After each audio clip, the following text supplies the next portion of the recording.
Welcome to School Zone, the show all about your local school districts here in the White Mountains. I'm your host, John Larsen, and today we have the Shola Unified School District Psychologist, Dr. Erick Rask, and we have Missy Starkel, who's our Whipple Ranch Elementary School Counselor. Thank you both for being here.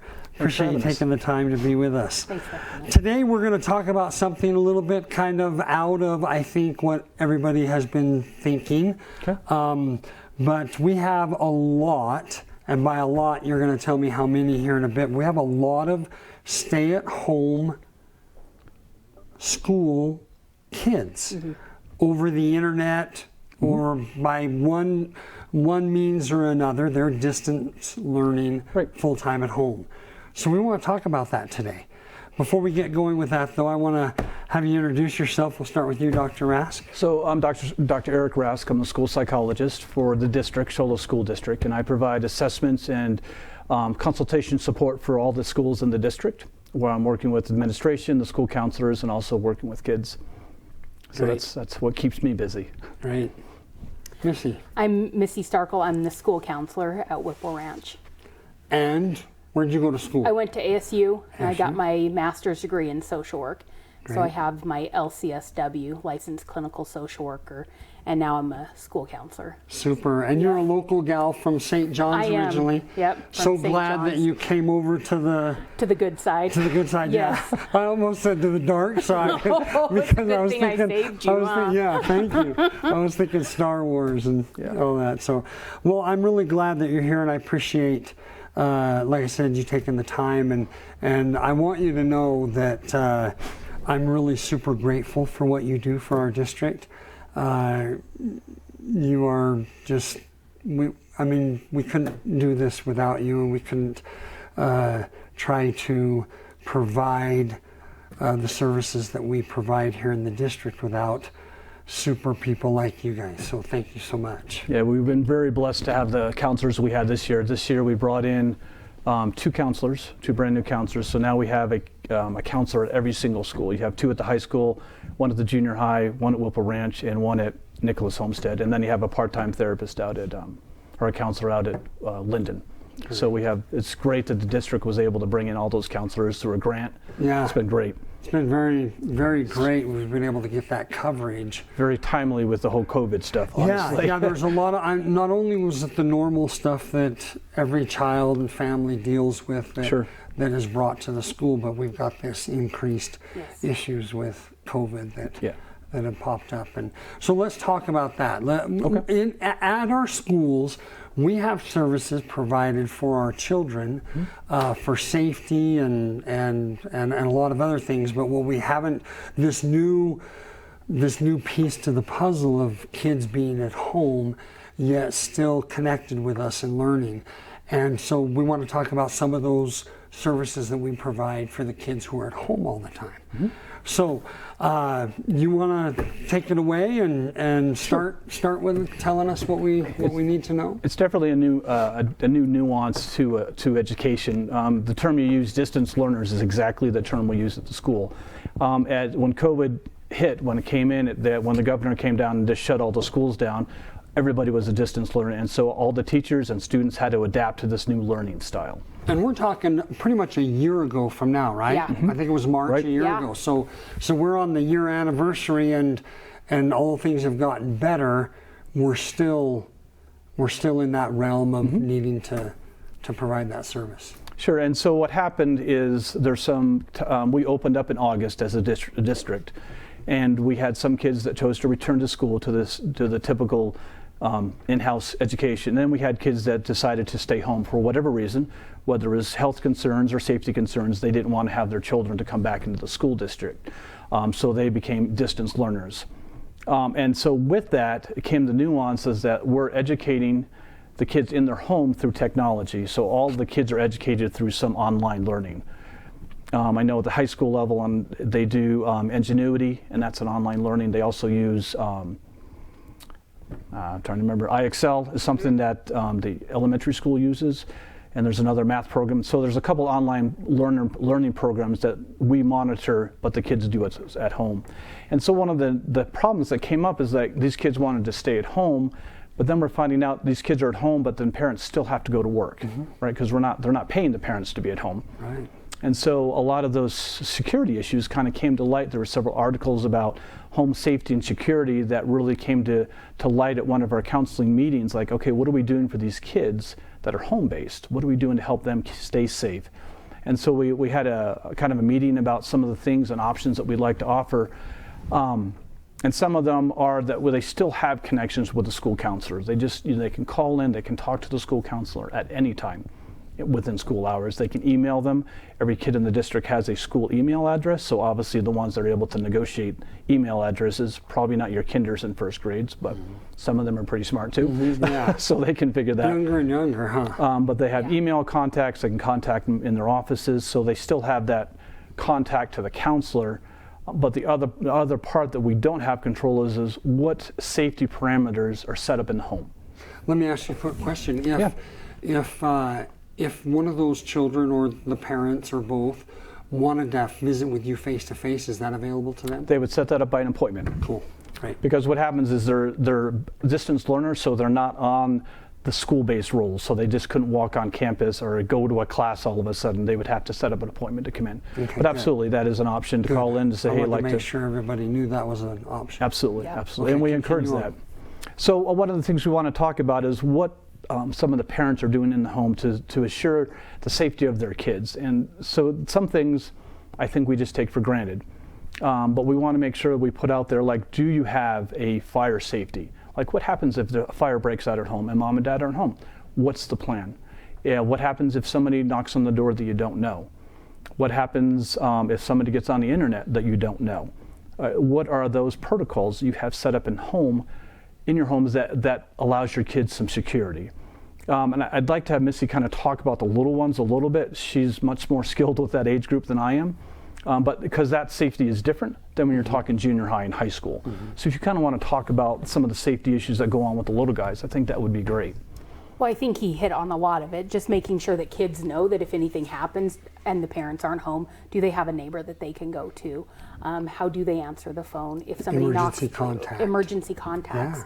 If somebody knocks on the door, are the kids even Don't allowed to answer it. the door, Yeah. or are they told not to? Just having some of these conversations with kids so that they know what is expected of them, and what to do in case of an emergency. Making sure that they have a phone so that they can call for help if they need to.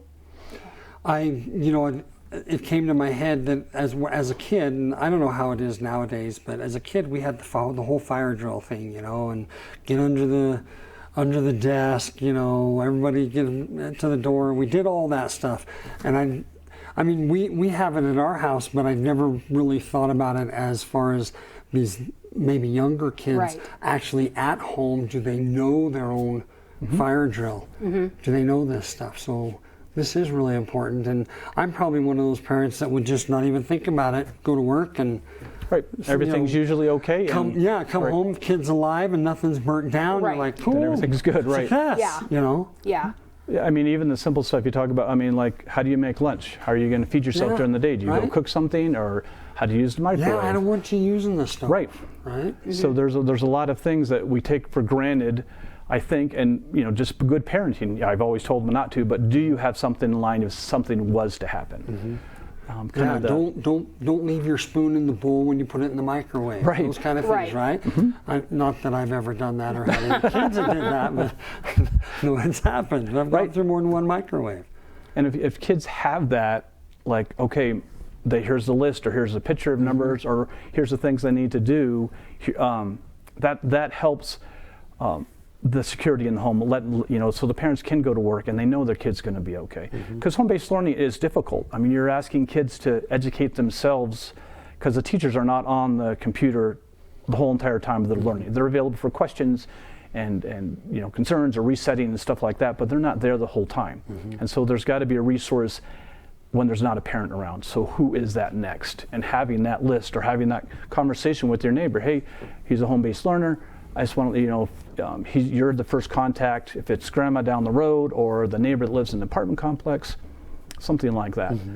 I think it's really important to, we were talking about that, probably not like tell everybody in the world your child's a home-based learner. Right. Right. Not everybody know that, hey, by the way, my child's home by themselves all day, so Available to be taken advantage of. Right? There is. We live in such a rural community that we miss, thankfully, a lot of the dangerous nuances that you see in bigger cities, but they're still there.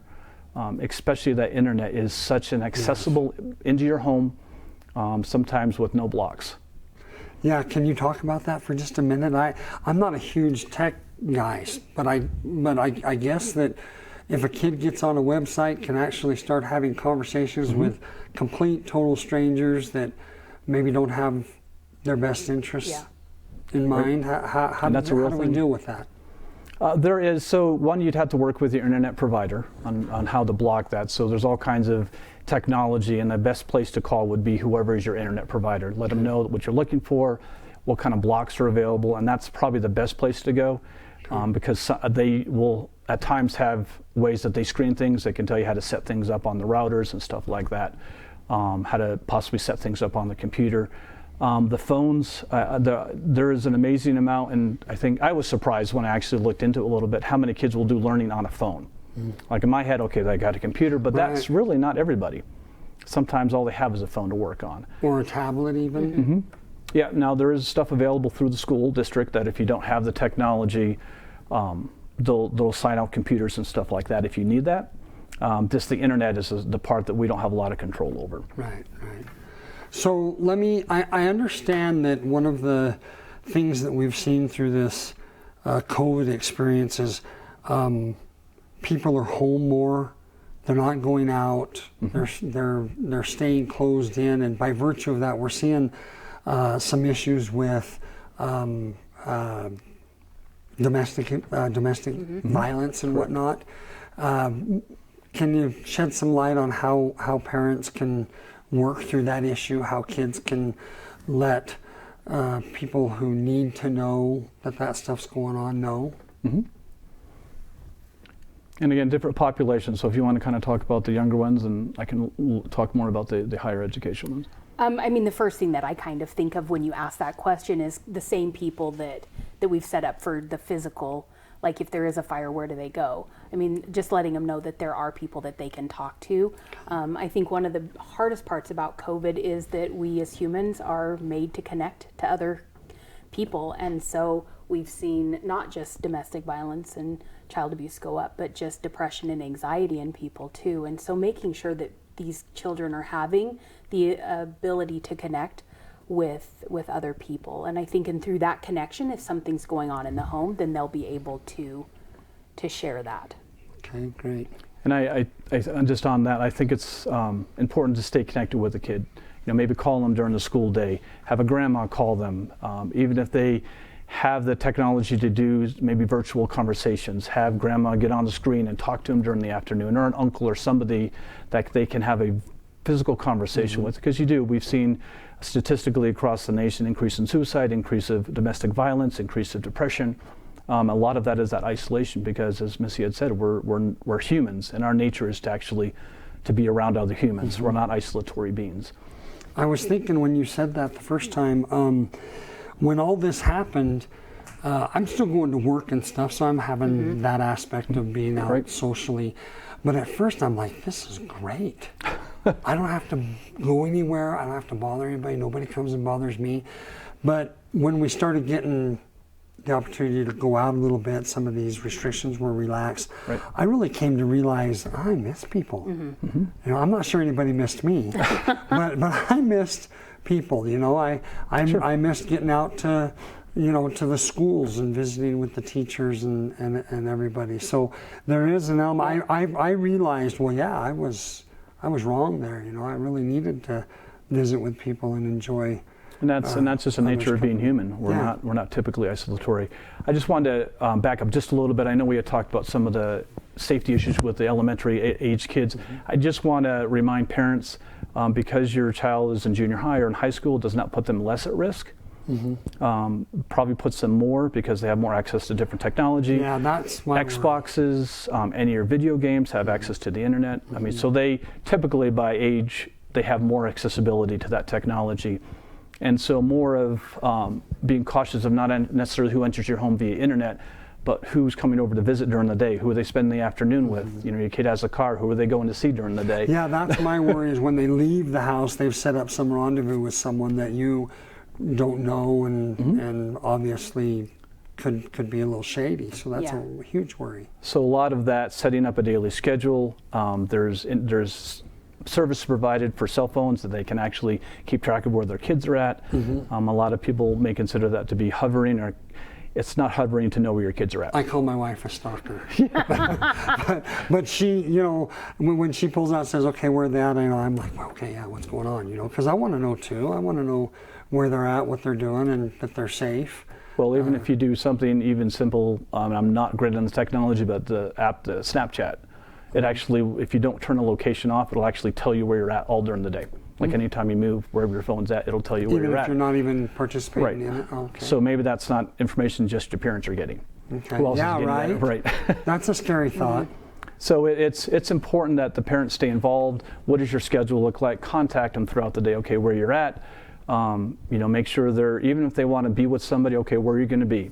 You know, a lot of times I've encouraged parents that are with stay-at-home learners, well, is there 1 or 2 kids you allow them to study with? Let them come together as 3 and study together. And maybe there's one parent or a grandparent that can kind of supervise that. That's a great idea. So there's lots of ways to kind of increase that safety. It just takes a little bit of thinking outside the box, because this is a whole new environment for all of us. Yeah, and we get phone calls. We're learning as we go. Yeah. Not even just as a school, but I mean, parents are learning, and how, you know, this is different. Yeah, it is. One thing that we didn't touch on that I think that we should, because we live in a rural community, a lot of us are hunters and fishers and whatnot, and so we have guns in the home. Absolutely. We have, I don't know, there's various weapons that are available, bows and arrows, that kind of stuff. I think it's really important, is one of the things that we talked about a little bit earlier before we started the show, that, you know, those things need to be in safes, or however you can lock those up and make them not accessible. We talk about having ammo in one spot and the weapon in another, so that they're not together and easily put together and able to use. Is there anything else on that? I think just making sure all those increased precautions are available, because when you're at home, you don't think about it, because I'm home, the kids are less likely to explore. Where you see a lot of home injuries is when parents are gone and friends come over, and they don't necessarily know the gun safety rules. And so they're finding a gun, or they want to impress their friends and show all their guns off. I mean, there's been a lot of accidental deaths due to just not being real gun safety. So I would absolutely agree. If you're not going to be home during the day, everything should be locked up. Including medications, and if there's any alcohol in the home, that probably shouldn't be accessible. And it sounds like it sounds like maybe we're telling you not to trust your kids. Nobody's telling not to trust your kids. It's just being safe, because maybe it's not your kid that's getting into it. Maybe it's somebody else's kid. My wife has used a saying that 1 boy is just a boy, 2 boys is half a boy. Do you know that saying? How does it finish? 3 boys is no boy at all? It gets less. Something like that, Yeah, so, you know, and I think that's just the nature of children, humans, adolescents, when the brain isn't quite developed to the point to make those super great. I told that to my boys when they drive. I said, more boys in the car, the less the IQ score drops for everybody. Yeah, you're just not super great decision-making skills. And kids are curious by nature, and so they're gonna, you know, and it's always fun to be by yourself for a little bit and see what's happening in the house. So and modeling sometimes behavior they see. Oh, I got a headache. Mom takes something every time she gets a headache. And Yeah, great. Yeah, even just the easy stuff like Tylenol, ibuprofen can be an issue if not used correctly. So, what else am I missing? He said about routines for the older kids. I think routines for little kids is just as important. I think one of the other things that I've just been thinking a lot about is kids are now, like kids that are in school, they get home and they get maybe an hour's worth of tablet time or TV time. And just maybe having parents look at how much time they are spending on the internet, or how much time they are playing games after school hours. Kids at school are getting a lot of physical activity as well, walking to different places. And so just trying to make sure that the kids are getting some physical activity and a little bit more downtime from those devices. Yeah, maybe a family walk with the dog or something, get out and get some fresh air. And then I didn't think about the fact that because of school, the normal amount of time, or even more than the normal amount of time you would allow them to have screen time, and then they still want their game playing or their watching videos, or my kid likes to watch YouTube. Stuff. So that's great point. What else? I think it's, the old adage of it takes a village to raise a community. Is just an old saying, but I think even now, like, reach out to your neighbors and say, who's staying home with their kids? Well, can you take on 2 more kids? And I don't know, obviously expenses and stuff like that, but maybe my kid can learn with your kid if you're going to be home during the day. So really start networking more than we may have typically done that. I think that's, and that's nice about the rural community, because we typically know everybody, right? I mean, you've seen them for years, or they've lived here for years. I think most that's of the time you know your neighbors. Right. Where in the big city you may not. I just think it's important that we're just coming together as a community to support these kids, because if they're distance learners now, they're probably going to end up the school year that way as well, because it's kind of hard to come in now. But I know that we get a lot of phone calls about parents that are frustrated because their kids aren't getting on the internet, or they're not learning, and there's very little we can do to, obviously we can't force it at school either, but when they're at home, we can encourage, we can send emails, we can call, but it's really limited to what we can impact, how we can impact the kids in the home setting. Yeah, I find that I have to be more motivated as a parent to make sure that my child's doing what they need to do. And then I know there are some of my kids could have done this, and the one I have home now struggles with. I mean, there's a lot more funner things to do than to get on and do your schoolwork, right? Yep. And so you kind of gotta know your child and their abilities and capabilities. So. And some of that's just human. I mean, I did an adult learning for school, and that was hard for me to get on that. Work a day, work during the day, and to get on at night and study. And it's like, me too. That was the last thing from. When I come home from work, I want to rest, not get back to work. And so, I understand it is difficult. What am I missing? I think. Have I missed anything? If we want to leave, if we definitely want to leave with the parents that the school is a resource still. We have not gone anywhere. We're still there to support your children. It's just going to be different. Give us a phone call, come in and meet with us, set an appointment up. Even if you need to come in once a week and say, hey, look, can I just talk to you for 30 minutes just to get some ideas of how I can work a schedule? Let us continue to be a resource for you. Great, I appreciate that. I appreciate you making sure that we said that, because I think, and correct me if I'm wrong, but I think that this online learning is going to continue to grow. I just think that's the way that's the direction that's heading. And so the fact that we're still available and a resource above and beyond just online is really a great point to make. So I appreciate that. Sure. Yep. Missy, any final words? Just if you are noticing any behavioral changes in your children and that they need more support, to not wait too long. We're always available for help, but if they need outside resources, especially in our rural community, it can be difficult to get children into therapists. Yes. And again, that's a resource that we have at our school, that we can help set parents up with those resources, but not to wait too long, because it does take a little while to get those kids in. What are some changes to look for? Just throw that real quick. I would say just eating habits, sleeping habits, irritability. If you have a kid that's normally happy and suddenly they're irritable all the time, start taking that serious. Start asking questions, see what's going on, if this is just really hard, because again, with that lack of connection, it just makes it hard. Great points. Good, thanks. Thank you both so much for being here.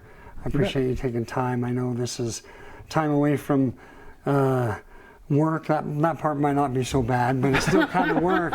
But it's time away from your family and your home, and I appreciate you doing this. It's a good cause. Yeah. Thanks a lot. Appreciate you having us out. Yeah, and we'll have you again. Hopefully we can take the opportunity to visit the subject again later on and see how it's changed and hopefully gotten better, and we've gotten better. Absolutely. Thank you. Thanks. Thanks for joining us here on the School Zone, and we'll see you again soon.